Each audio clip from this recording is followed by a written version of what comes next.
ఇప్పుడు ఇప్పుడు ఎలాంటి కథలు చెప్పాలి మీరు అనుకుంటున్నారని మిమ్మల్ని అడిగితే ఏం చెప్తారు మీరు? మిమ్మల్ని మూవ్ చేసే కథలు. ఇప్పుడే నాకు డెఫినెట్లీ మట్టి కథల మీద ఎక్కువ నాకు ఉంటుందండి. రియలిస్టిక్ థింగు, కొంచెం ప్రాక్టికల్గా ఉన్న విషయాలను చెప్పాలనేది నాకు ఉంటుందండి ఎక్కువ. నా చిన్నప్పటి నుంచి చిన్న ఫీలింగ్ అదే. ఇంట్లో పెరిగిన వాతావరణం, మా ఫాదర్ పెరిగిన వాతావరణం, మా ఫాదర్ చిన్న కమ్యూనిజం, ఆయన చిన్న కమ్యూనిస్టు. సో తెలియకుండా అదే బ్లడ్ ఉంది నాలో. సో అందుకే చిన్న అటువైపే వెళ్తుంది నాకు. కమర్షియల్ అనేది మేబీ ఫ్యూచర్లో చేస్తానేమో. ప్రజెంట్ అయితే మైండ్ అంతా నేను చిన్నప్పుడు నా జీవితంలో, నా జర్నీలో జరిగిన విషయాలు చాలా ఉన్నాయి. చాలా ప్రాక్టికల్ విషయాలు ఉన్నాయి. చాలా జనాల్ని అంటే రెగ్యులర్ కమర్షియల్ అన్నీ చేస్తున్నాం కదా, ఒకసారి చూసి బలగంలాగా ఆలోచించి అరే ఇది కదా మన చుట్టూ ఉన్నాయి కదా అని ఆలోచించే విషయాలు చాలా ఉన్నాయి నా వరకు అయితే. సో అది ఎంతవరకు చెప్పే పరిస్థితి ఉందో తెలియదు, చెప్పేంత వరకు చెప్తాను. చాలా సంతోషకరమైన విషయం ఏంటంటే వేణుగారు, ఇప్పుడు ఇక్కడ తెలంగాణ రాష్ట్రం నుంచి టాలెంట్ ఎంత బ్లాసమ్ అయ్యి ఎన్ని చక్కటి మట్టి కథలు వస్తున్నాయి, ఎంత మంచి టాలెంట్ ఉంది. అసలు చాలా ఏళ్ళు ఆల్మోస్ట్ బయటికి రాలేదు అనిపిస్తుంది. ఆమె రాంగ్? నేను తప్పుగా మాట్లాడాను? కరెక్ట్ చెప్పాను? కరెక్ట్ అండి. ఇప్పుడు బయటికి రావడం, కట్టలు తెంచుకుని ఒక్కొక్కళ్ళు అంటే ఇక్కడ ఈ గడ్డ మీద ఉండే ఆలోచన ఏంటారు, ధాటి అంటారు చూడండి, ఆ కన్విక్షన్ అది చాలా గొప్పదండి. అంటే మట్టి నుంచి పుట్టిన కథలు కదా. అంతే అండి. ఇంతకుముందు ఇక్కడ ప్రాంతం వరకు ఏంటంటే కొంచెం చదువు లేక ఆకలి చౌలు ఇక్కవరకే ఉంది. బట్ అక్కడ సృజనాత్మకత కూడా ఉంది, చాలా ఉంది. అంటే ఇటువైపు ఎన్ని కథలు ఉన్నాయి, అటువైపు ఎన్ని కథలు. ఎక్కడైనా మనుషులు ఉన్న చోట చాలా కథలు ఉంటాయి. అవును. సో ఇక్కడ కథలు కూడా ఇప్పుడు వస్తున్నాయి. అందుకే ఇప్పుడు అంటే ఎట్ ప్రజెంట్ నా మూడంతా ఇక్కడే ఉందన్నమాట. నా జర్నీలో నేను చాలా కథలు చూశాను, అందులో ఒకటి బలగం. సో చాలా కథలు చూశాను. సో అవన్నీ చెప్పొచ్చు, దాన్నే కమర్షియల్గా చెప్పొచ్చు. ఇప్పుడైతే మరి మీ రెండో సినిమా వివరాలు అడగచ్చా? ఇంకా సూనా? సూన్ అండి, సూన్ డెఫినెట్లీ. అంటే అఫీషియల్గా నా ప్రొడక్షన్ నుంచి వచ్చినప్పుడు అడిగితే బెటర్. నో డెఫినెట్గా. కానీ అందరికీ క్యూరియాసిటీ ఏంటంటే బలగం తీసిన తర్వాత మీరు చాలా జాగ్రత్త పడాలి. ఇంకా రెండో సినిమాకి అదే స్థాయిలో మెప్పించాలి, ఇంకా ఎక్కువ మెప్పించాలి వీలైతే. మరి ఏంటి మీ ఆలోచనలు దాని మీద? ఉందండి, కథ అయిపోయింది, ఆల్మోస్ట్ కథ అయిపోయింది. ఇంకా అఫీషియల్గా అనౌన్స్ చేస్తాం త్వరలో. మళ్ళీ డెఫినెట్లీ నన్ను ఎవరైతే ప్రేమించారో, ఆశీర్వదించారో వాళ్ళని ఒప్పిస్తానని నమ్మకం అవుతుంది. నాకు అదైతే ఇప్పటివరకు అయితే ఖచ్చితంగా ఒప్పిస్తానని నమ్మకం అవుతుంది. అంతకుముందు కామెడీ యాక్టర్గా జబర్దస్త్లో మీ జర్నీ ఎలా ఉండేది వేణుగారు? అది హ్యాపీ జర్నీ అండి, చాలా హ్యాపీ జర్నీ నా లైఫ్లో. అంటే జాలీగా ఉన్న రోజులు అవి. అంటే నేను 2004లో యాక్టర్ అయిన తర్వాత 2015 వరకు గాడ్ గ్రేస్ని అసలు వెనక్కి తిరిగి చూసుకోలేదండి.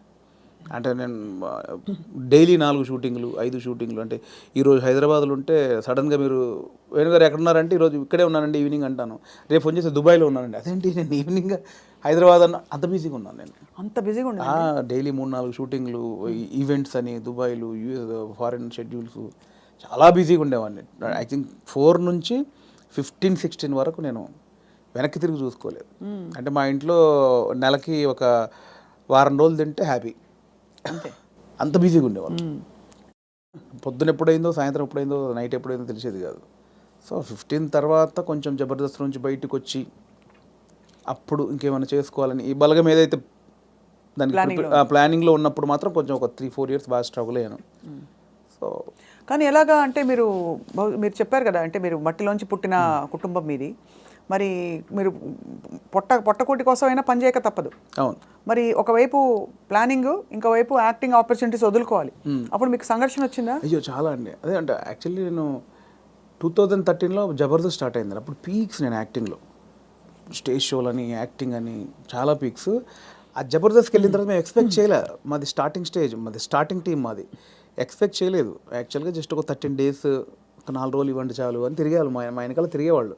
సో ధనరాజు, మా చంద్ర అప్పుడు కొత్తవాడు, ఇంక వాడు రాలా అసలు. ధనరాజు నన్ను పక్కగా పట్టుకున్నారన్నమాట వాళ్ళు. అంటే మేము ఇద్దరే అంతకుముందు స్కిట్లు చేసాం, స్మోక్ టీవీ అని అవన్నీ చేసాం. సో వీళ్ళని పట్టుకోవాలని చాలా పట్టుకున్నారు. నేను కన్విన్స్ అవ్వాలా, ఎందుకంటే సినిమా నేను అప్పట్లో కొంచెం టీవీకి వెళ్తే సినిమాకి రాలేరేమో అనేది ఉంది. ఇప్పుడు లేదు. ఇప్పుడు స్క్రీన్ అనేది ఉన్నది తప్ప big screen, small screen, phone screen లేదు. ఇప్పుడు స్క్రీన్ అంతే. అప్పుడు ఆ వేరియేషన్స్ ఉన్నాయి. సో అప్పుడు 13 రోజులు మంచి అమౌంట్ ఎక్స్పెక్ట్ చేయని అమౌంట్ ఒకటి 4 days కదా అని లైట్గా కమిట్ అయ్యాం. ఆ 4 daysలో 13 episodes మీకు తెలుసు. అది జబర్దస్త్ స్టార్టింగ్ 18 రేటింగ్ అంటే గురువారం వస్తే వెయిట్ చేసేవాళ్ళు, గురువారం కోసం ఒక టీవీ షో కోసం వెయిట్ చేసేవాళ్ళు. సో 13 days తర్వాత మళ్ళీ బతిలాడి ఇప్పుడు అనుకున్న అమౌంట్ కంటే డబ్బులు పెంచారు. సరే అని మళ్ళీ 13 చేసాం, 27 episodes చేసాం. ఆ తర్వాత ఇంకా అది జబర్దస్త్ ఎట్లా అయిపోయిందంటే తెలుగు రాష్ట్రాల్లో గురువారం వస్తే ఏంటి అనేది. ఇప్పుడు స్కిట్లు రాయడం అది కూడా ఎలా జరిగేది అది? అది ఉండేది. సో అప్పుడు ఏంటంటే అప్పుడు ఇంకా ఇది మీకు తెలియట్లేదండి, ఇది చాలా అద్భుతం, మీకు ఎంత అంటే అంత ఇస్తాం, మీరు కంటిన్యూ చేయండి అన్నారు. అప్పుడు నేను ఏంటంటే నాకు సినిమా అనేది, నేను సినిమా కోసం వచ్చాను, ఇది చాలా బాగుంది, చాలా డబ్బులు ఇస్తున్నారు, ఇంటింటికి గడప గడప వెళ్ళాం, రీచ్ అయ్యాం, ఇంత డబ్బులు వస్తున్నాయి, అటు షోలు రెమ్యునరేషన్ అన్నీ వస్తున్నాయి, కానీ నాకు సంబంధించింది పోతుంది. అవును, నేను సినిమా అనుకున్నాను, దీనికోసం రాలేదు, ఇటు పోతే నా సినిమాకు దూరం అవుతాను, దీని నుంచి బయటకు వచ్చానండి. అబ్బా చాలా పెద్ద ఇదండి, మామూలుగా సెటిల్ అయిపోతాం మనం, పైసలు వస్తున్నాయి కదా ఎందుకు బై నీకు అందుకని. బయటికి వెళ్ళాక 1.5 year తర్వాత ఇది రైజ్ అయిపోయింది. అంటే ఇంటర్నెట్ ఫ్రీ అయిపోయి ప్రతి ఒక్కరికి సెల్ ఫోన్ చేతిలోకి వచ్చేసి ఇది వైరల్ అయిపోయింది. అప్పుడు ఏమైంది, నేను జబర్దస్త్ కొన్ని చేశాను కాబట్టి సినిమాలో కొంచెం దూరం అయిపోయా, టీవీకి వెళ్ళడం వచ్చేసి. అవును అవును అవును, ఇది వచ్చేసిందని నేను దాన్ని పక్కన పెట్టేసి సినిమాకి వచ్చేసరికి ఇది పక్కకు పెట్టేశారు. అరే ఇలా అయింది ఏంటి అని కసిలో మళ్ళీ ఒక 1 year చేసాం.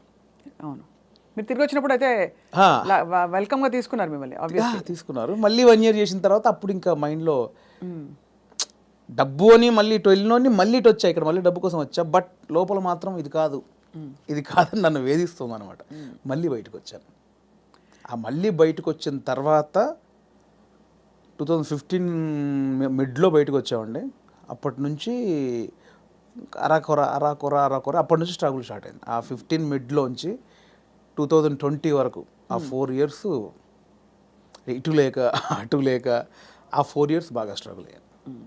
అది ఇంకా మేజర్ నా కెరియర్లోనే వెరీ బ్యాడ్ పీరియడ్. అంటే తినడానికి ఉండడం వేరు, అది వేరు, బట్ మైండ్ బిజీగా ఉండడం మెయిన్ ఇంపార్టెంట్. అవును, మైండ్ బిజీ, మనం అసలు ఎటు వెళ్తున్నాం అని ఒక తెలుస్తుంది కదా లోపల. పొద్దున 6 గంటలకు వేస్తే స్టాఫ్ వచ్చారా, పొద్దున 12 గంటల వరకు ఈ షూటింగ్, మధ్యాహ్నం ఆ షూటింగ్, దుబాయ్, ఇటు హాస్టల్, ఇవి అన్నిట్లో ఈ స్కిట్ల బిజీ ఉంటుంది. ఇప్పుడు మీరు ఇందాక అడిగారు స్కిట్లు, మినిమం ఒక స్కిట్ రాయడానికి 2 రోజులు పట్టేదండి. ఎవరు రాస్తారు? నేను, నా టీం మెంబర్స్, ఎవరైనా ఒక రైటర్, అంటే మనకు సింక్లో ఉన్న మెయిన్ టీమ్ లీడర్ దగ్గరనే ఉంటుందండి. ఇంప్రూవ్ అని ఉంటుందండి యూఎస్లో, అంతా ఉంటుంది. ఇది 100% ఇంప్రూవేషనే స్క్రిప్ట్ అండి, స్క్రిప్ట్ రైటింగ్ ఏ ఉండదు. సో మీకు దానికి నేపథ్యం, మీరు థియేటర్కి వెళ్ళారా?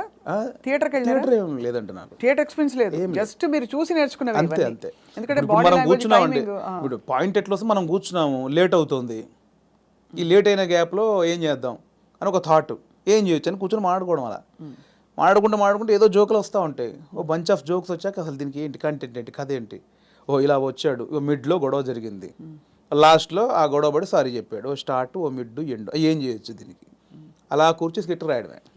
అలా టీం అంతా రాయడం, ఆలోచన ఎక్కడ పాయింట్ వస్తుంటుంది. అది టైమింగ్ ఎడిటింగ్లో అసలు, అంటే మా టైంలో అయితే ఎడిటింగ్ సెన్స్ లేకుండానే దింపేసేవాళ్ళం అండి. ఇప్పుడు ఎలా ఉందో నాకు తెలియదు.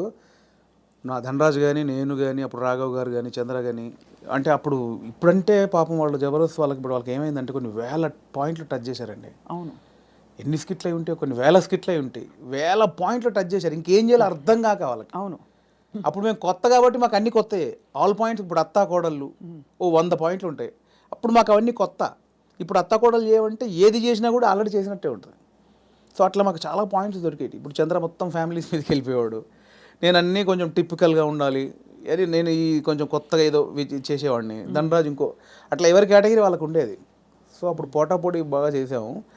సో ఆ 15 నుంచి బయటకు వచ్చాక అంత మంచి రెమ్యునరేషన్స్ కానీ, ఈవెంట్స్ కానీ, మీకు తెలుసు ఈవెంట్స్ ద్వారా మంచి ఆర్టిస్టులకు మంచి ఆదాయం ఉంటుంది, చాలా బాగుంటుంది. అదే కదా. సో అటు ఇటు మిస్ అయ్యి ఈ 15 నుంచి 20 వరకు నేను దాదాపు మీరు ఎక్స్పెక్ట్ చేయలేని అమౌంట్ మిస్ అయిపోయాను. సో ఆ లోపల అది ఉంటుంది, అది బాధ అనమాట, తిండికి బాధ కాదు. అనవసరంగా దాంట్లోంచి బయటకు వచ్చావు, ఇప్పుడు ఇంత పోయింది, ఇప్పుడు ఇది లేదు అది లేదు. ఇప్పుడు మన బతుకులకి నువ్వు వచ్చిన నేపథ్యానికి అది చాలా పెద్ద అమౌంట్. దాన్ని మిస్ అయిపోయామే, తప్పు చేసామా, ఒప్పు చేసామా, అనవసరంగా సినిమాని ఓ పెద్ద బిల్డప్ ఇచ్చుకొని బయటకు వచ్చావు, ఇక్కడ ఇది లేదు, అక్కడ అంతా సాలిడ్ అమౌంట్ మిస్ అయిపోయి ఏంట్రా తప్పు చేసామనే గిల్ట్ ఒకటి ఉంటుంది చూసారా, ఆ గిల్ట్ ఎక్కువ పోయాను అనమాట. అవును, లక్షల సంపాదన వదులుకోవడం అంటే ఈజీ విషయం కాదు. అండ్ ఇప్పుడు పొద్దున్న లేవగానే ఇంకొకటి అండి, ఒక బిజీ పర్సన్ మీరు ఉన్నారు స్వప్న గారు అంటే, మీరు ఇంకా మిమ్మల్ని కట్టేసినా కూడా మీరు ఆగలేరు, ఎందుకంటే మనకి అంత ఉంది, అంత పని చేసేవాళ్ళు పొద్దున్న లేవగానే మనం ఏం పని లేదంటే ఎలా ఉంటుంది. అదే బిగ్గెస్ట్ కామెడీ స్కిట్లా ఉంటుంది. అంతే, అది దానంత నరకం ఉండదు. పొద్దున్న లేవగానే ఆ స్కిట్, షూటింగ్, అట్ట ఇట్ట మైండ్ అలా పరిగెట్టి పెట్టే మైండ్కి ఏమీ లేదంటే అది దానంత నరకం ఇంకోటి ఉండదు. అలా ఒక 3 సంవత్సరాలు ఫేస్ చేసిన తర్వాత ఆ ఫ్రస్ట్రేషన్లోంచి వచ్చిన ఐడియానే బలగం.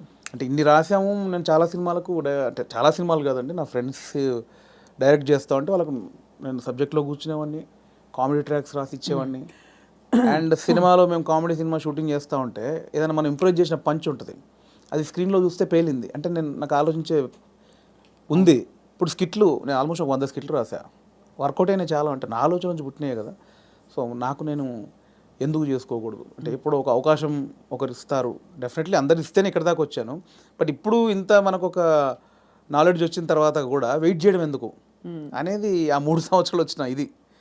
అక్కడ సరే నేనే హీరోగా చేసుకుందాం, నేనే రాసుకుందాం, నాకు ఒక కథ రాసుకుందాం, నన్నే ఇలా ప్రజెంట్ చేసుకుంటే దాన్ని చూసి వేషాలు వస్తాయి మళ్ళీ అనే దాంట్లో నేనే ఒక పాయింట్ అనుకుందామని స్టార్ట్ చేసిన జర్నీ. ఒక 3-4 పాయింట్లు అనుకొని అవన్నీ రెగ్యులర్గా ఉన్నాయి. ఇలా అయితే నన్ను ఎందుకు చూస్తారు? చాలామంది అలా వస్తున్నారు కదా, నన్ను చూడాలంటే మళ్ళీ నేను కొంచెం బ్యాక్వర్డ్ అయి ఉన్నాను. ఇప్పుడు నన్ను కొత్తగా చూడాలి, కంప్లీట్ ఆపోజిట్గా చూడాలి. అది ఏం చేయొచ్చు? చాలా సాహసోపేతమైన జర్నీ అది.